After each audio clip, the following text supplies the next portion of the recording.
Hello friends, welcome back spin நியூஸான நண்பர்களே. இன்னைக்கு இந்த வீடியோவில் மிக எச்சரிக்கையான ஒரு ஆன்மீக விஷயத்தை தான் அதிரடியாக இந்த வீடியோவில் பார்க்க போகிறோம். ஸோ பார்க்கறதுக்கு முன்னாடி எதை பற்றிய எச்சரிக்கையான விஷயம் அப்படிங்கிறத வாங்க இன்ட்ரோவில் பார்க்கலாம். 2026 பிறந்து இப்போ 2வது மாதமான பிப்ரவரி மாதமானது நடந்துட்டுருக்கு. ஆண்டு பிறந்ததுக்கு பின்னாடி இன்னும் எந்த சம்பவமே நடக்கலையே அப்படின்னு நினச்சிட்டு இருக்கக்கூடிய அத்தனை பேருக்கும் ஒரு எச்சரிக்கையான விஷயத்தை சொல்ல போகிறேன். ஆண்டு பிறந்ததுக்கு பின்னாடி ஒவ்வொரு டைமுமே கிரகணம் அப்படிங்கிற ஒரு அரிய நிகழ்வு வானத்தில் நடக்கும். ஸோ அந்த நிகழ்வு இப்போ 2026 ஆண்டில் நிறக்க இருக்கு. ஸோ 2026 ஆண்டில் முதல் கிரகணமானது பிப்ரவரி மாதம் தான் நடக்க இருக்கு. ஸோ பிப்ரவரியில் என்னைக்கு கிரகணம் நடக்க போகுது அப்படின்னு பார்த்தீங்கன்னா பிப்ரவரியுடைய 17ஆம் தேதி அன்னைக்கு கிழமை செவ்வாய்க்கிழமை. அன்னைக்கு ஆக்சுவலி பார்த்தீங்கன்னு வச்சுக்கோங்களேன், தமிழ் மாதத்தில் மாசி மாதத்துடைய 5ஆம் நாள். அதே போல் நிறைஞ்ச சர்வ அமாவாசையானது வருது. இந்த அமாவாசையில் இந்த ஆண்டுடைய முதல் சூரிய கிரகணமானது நடக்க இருக்கக்கூடிய இந்த சூரிய கிரகணம் இந்தியாவில் தெரியுமா தெரியாதா? இந்த கிரகணம் நடக்கக்கூடிய அன்னைக்கு என்ன மாதிரியான விஷயங்கள்லாம் நடக்கும், அதிலிருந்து தப்பிப்பதற்கு என்ன மாதிரி கவனமாக இருக்கணும் அப்படிங்கிறத எல்லாமே இந்த வீடியோவில் சொல்ல போகிறேன். ஸோ இந்த வீடியோ ரொம்பவே யூஸ்ஃபுல்லாக ரொம்பவே இன்ட்ரெஸ்டாக இருக்கும். ஸோ வீடியோ பார்க்குறவங்க வீடியோவை ஸ்கிப் பண்ணாமல் பாருங்கள். அப்போ தான் உங்களுக்கு நான் சொல்லக்கூடிய விஷயங்களை தெளிவாக தெரிஞ்சு பயனடைய முடியும். திரும்பவும் சொல்கிறேன், கிரகணம் நடக்கக்கூடிய இந்த இதை தெரிஞ்சுக்கிறது ரொம்பவே முக்கியம். ஏன்னா கிரகணங்கிறது ஒரு வானத்தில் நடக்கக்கூடிய ஒரு பெரிய நிகழ்வு. இந்த கிரகணத்தின் போது சூழ்நிலை எந்த மாதிரி வேணாலும் இருக்கலாம். அந்த சூழ்நிலையை கரெக்டாக நாம் தெரிஞ்சு கரெக்டாக நாம் அதை கடந்து செல்லணும். ஸோ அமாவாசையில் சூரிய கிரகணம் நடக்கும், பௌர்ணமியில் சந்திர கிரகணம் நடக்கும். இந்த 2026 ஆண்டுடைய முதல் கிரகணமானது தற்போது நடக்க இருக்கு. ஸோ இந்த கிரகணத்தை பற்றிய முழு தாள்களையும் இப்போ இந்த வீடியோவில் உங்களுக்கு சொல்கிறேன். இந்த கிரகணம் நடக்கக்கூடிய நேரம், அந்த நேரத்தில் இந்த கிரகணத்தை பார்க்க முடியுமா பார்க்க முடியாதா, இந்த மாதிரி எல்லா விஷயங்களையுமே நான் இந்த வீடியோவில் ஷேர் பண்ணுறேன். ஸோ எல்லாத்தையுமே இந்த வீடியோவில் தெரிஞ்சுக்குங்க. தெரிஞ்சு இந்த கிரகணத்தை கரெக்டாக மெயின்டைன் பண்ணிக்குங்க. 2026 ஆண்டு சூரிய கிரகணமானது கரெக்டாக பிப்ரவரியில் நடக்க இருக்கு. 2 வருடாந்திர கிரகணமும் ரொம்பவே சிறப்பான முறையில் நடக்க போகுது. அது என்ன 2 வருடாந்திர கிரகணம் அப்படின்னு கேட்குறீங்களா? இந்த ஆண்டில் 2 சூரிய கிரகணம் நடக்க போகுது. ஃபஸ்ட்டு பிப்ரவரியில் ஒன்று நடக்கும், அப்புறம் ஆகஸ்ட் மாதத்தில் நடைபெறும். அதுதான் இந்த வருடாந்திர கிரகணம் என்று சொன்னேன். இவை இரண்டுமே இந்தியாவில் தெரியுமா அப்படின்னு பார்க்கும்போது இந்த 2 கிரகணம் இந்தியாவில் தெரியாது என்பது குறிப்பிடப்படுது. ஸோ அப்போனா கிரகணம் எப்போ நடக்கும் அப்படிங்கிறத வாங்க பார்க்கலாம். இந்த சூரிய கிரகணங்கள் பற்றிய தாள்களை வானியாளர்கள் மற்றும் வான பார்வையாளர்கள் இருவருடைய சர்வதேச கவனத்தையும் ஈர்க்கிற மாதிரி சில கவர்ச்சிகரமான வான நிகழ்வுகளாக இருக்கும் என்பது சொல்லப்படுது. 2026 ஆண்டு பிப்ரவரியில் நடைபெறக்கூடிய இந்த சூரிய கிரகணம் வளைய கிரகணம் என்று அழைக்கப்படுது.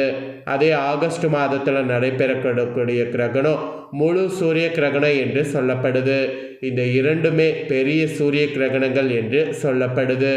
2 நிகழ்வுகளுமே தேர்ந்தெடுக்கப்பட்ட பகுதிகள் மட்டுமே பார்க்க முடியுமா? ஆனால் இந்தியர்கள் இந்த அசாதாரண நிகழ்வுகளை காண திறனை பார்த்தீங்கன்னு வச்சுக்கோங்களேன் கொண்டு இருக்கணுமா? அதாவது இந்தியர்கள் இந்த அசாதாரண நிகழ்வுகளை காண அவங்களுக்குன்னு ஒரு திறன் இருக்கணுமா? அந்த திறன் இருந்தால் தான் இந்த கிரகணத்தையே பார்க்க முடியுமா? இப்படி கிரகணத்தை பற்றி நிறைய பார்த்தீங்கன்னு வச்சுக்கோங்களேன் குறிப்பிடப்பட்டிருக்கு. 2026 ஆண்டின் திட்டமிட்ட சூரிய கிரகணங்கள் பற்றி உங்களுக்கு டீட்டெயிலாக இப்போ டேட்டோட எக்ஸ்பிளைன் பண்ணுறேன். முதல் நிகழ்வு பார்த்தீங்கன்னு வச்சுக்கோங்களேன் பிப்ரவரி 17 அன்னைக்கு நிகழும்.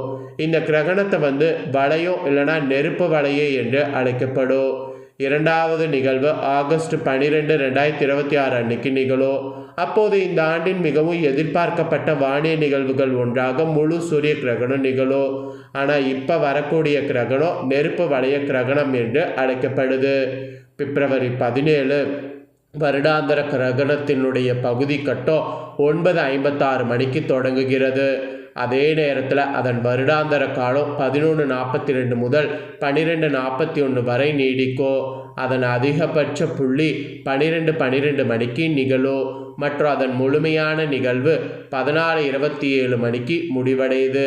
ஸோ இந்த மாதிரி தான் இந்த கிரகணத்துடைய ஆரம்பமும் முடிவும் இருக்க போகுது.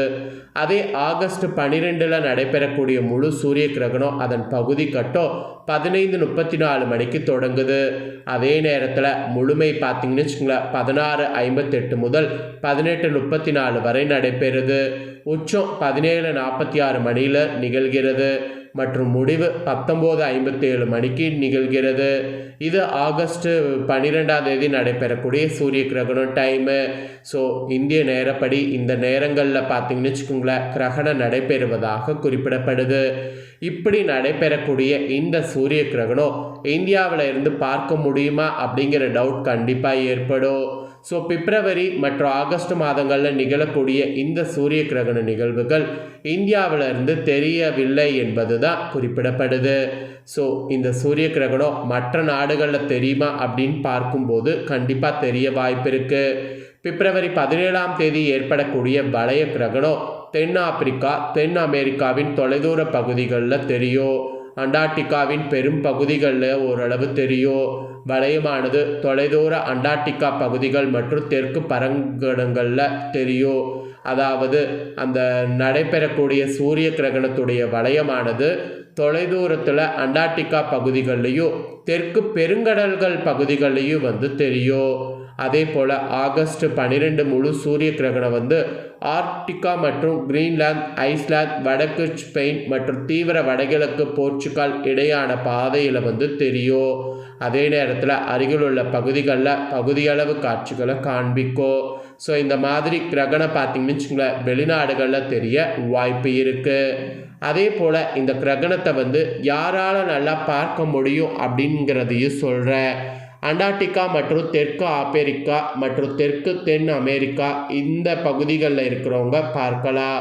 அப்புறம் கிரீன்லாந்து, ஐஸ்லாந்து மற்றும் வடக்கு ஸ்பெயின் மற்றும் போர்ச்சுகல் ஆகியவைகளில் கூட இந்த கிரகணம் பார்க்க முடியும். ஸோ பார்வை இடங்கள் அப்போதைக்கு தெரிவிக்கப்படும். அந்த இடங்கள்ல இருந்து பார்க்கறது கரெக்டாக இருக்கும். ஸோ கிரகணத்தை இந்த நாட்டு பகுதிகளில் இருக்கிறவங்க பார்க்க முடியும். இந்த சூரிய கிரகண நிகழ்வு ஒரு ஆபத்தா அப்படின்னு கேட்டிங்கன்னா அஃப்கோர்ஸ் கண்டிப்பாக இது ஒரு ஆபத்தான நிகழ்வாக தான் கருதப்படுது. இந்த சூரிய கிரகணம் நடைபெறக்கூடிய பிப்ரவரி 17ஆம் தேதி அன்னைக்கு நீங்கள் செய்ய வேண்டியதும் செய்யக்கூடாததையும் உங்களுக்கு சொல்கிறேன். அதையும் இந்த வீடியோவில் தெரிஞ்சு பயன்பெறுங்க. உங்கள் பார்வை முறைகளாக சான்றளிக்கப்பட்ட சூரிய வடிகட்டிகள், கிரகண கண்ணாடிகள் அல்லது பின்கோள் ப்ரஜெட்களை பயன்படுத்த வேண்டும். உங்கள் துல்லியமான உள்ளூர் நேரத்தை தீர்மானிக்க நம்பகமான வானியல் பயன்பாடுகளை பயன்படுத்த வேண்டும். இந்த விதிப்படி சரியான பாதுகாப்பு உபகரணங்கள் இல்லாமல் சூரியனை ஒருபோது பார்க்கக்கூடாது. இந்த விஷயத்தில் இந்தியா பின்பற்றக்கூடிய பாரம்பரிய கட்டுப்பாடுகள் அறிவியல் அடிப்படை கொண்டு இருக்கு. ஏனெனில் கிரகணங்கள் பார்த்தீங்கன்னு வச்சுக்கோங்களேன் ஆபத்தான விளைவை ஏற்படுத்துது. அதே போல் 2026 ஆண்டு வர இருக்கக்கூடிய சூரிய கிரகணங்கள் பல நாடுகளுக்கு மூச்சடைக்கக்கூடிய வானியல் காட்சிகளை வழங்கும். ஆனால் இந்தியா இதுபடி நேரடி ஒளிபரப்பு மற்றும் அறிவியல் புதுப்பிப்புகளை பார்க்கறது நம்ம தொலைக்காட்சிங்கிறதுனால கொஞ்சம் நீங்கள் கவனமாகவும் இருக்கணும். ஸோ இந்த மாதிரி சில விஷயங்களை நாம் இந்த நாளில் ஃபாலோ பண்ணணும். ஸோ ஆன்மீக ரீதியாக ஜோதிட ரீதியாக என்னெல்லாம் ஃபாலோ பண்ணும் அப்படிங்கிறத அடுத்தடுத்த வீடியோவில் நான் உங்களுக்கு ஷேர் பண்ணுறேன். அதெல்லாம் தெரிஞ்சுக்க நம்ம சேனலை சப்ஸ்கிரைப் பண்ணலன்னா சப்ஸ்கிரைப் பண்ணி பெல் பட்டனை ப்ரெஸ் பண்ணிக்கோங்க. அப்போ தான் நான் போடுற மற்ற அப்டேட்டான இந்த மாதிரி முக்கியமான தாள்களை எல்லாம் உடனுக்குடனே தெரிஞ்சு பயன்பெற முடியும். அதனால் மறக்காமல் சப்ஸ்கிரைப் பண்ணி பெல் பட்டனை ப்ரெஸ் பண்ணுங்கள். ஸோ இந்த வீடியோவை பார்த்தீங்கன்னு வச்சுக்கோங்களேன் நீங்கள் பார்த்து முடிச்சுட்டு இது உடனே லைக் பண்ணி உங்கள் ஃப்ரெண்ட்ஸ் ஃபேமிலிக்கு ஷேர் பண்ணுங்கள். ஏன்னா அனைவருமே கிரகணம் நடக்கக்கூடிய இந்த நிகழ்வை பற்றி தெரிஞ்சுக்கிட்டோம். ஏன்னா பார்த்திங்கன்னா ஒவ்வொரு ஆண்டுமே கிரகணம் நடக்கிறது எப்படியெல்லாம் நடக்கும், அதுக்கு எப்படியெல்லாம் இருக்கணும் அப்படிங்கிறத தெரிஞ்சுக்கிறது ரொம்ப முக்கியம். என்னதான் இந்தியாவில் கிரகணம் நடக்கிறது தெரியாமல் இருந்தாலும் இந்தியாவில் கிரகணத்துடைய சூத காலங்கிறது இருக்குது. அதனால் அதெல்லாம் தெரிஞ்சுக்கிட்டு கவனமாக இருக்க வேண்டியது நல்லது. குறிப்பாக கர்ப்பிணி பெண்கள்லாம் ரொம்ப கவனமாக இருக்கணும். ஸோ அடுத்தடுத்த வீடியோவில் இன்னும் நிறைய தாள்களை கிரகணத்தை பற்றி ஷேர் பண்ணுறேன். அதெல்லாம் தெரிஞ்சுக்க ஸ்டே டியூனாக வெயிட் பண்ணுங்கள். வேறொரு வீடியோவில் சந்திக்கிறேன். நன்றி, வணக்கம்.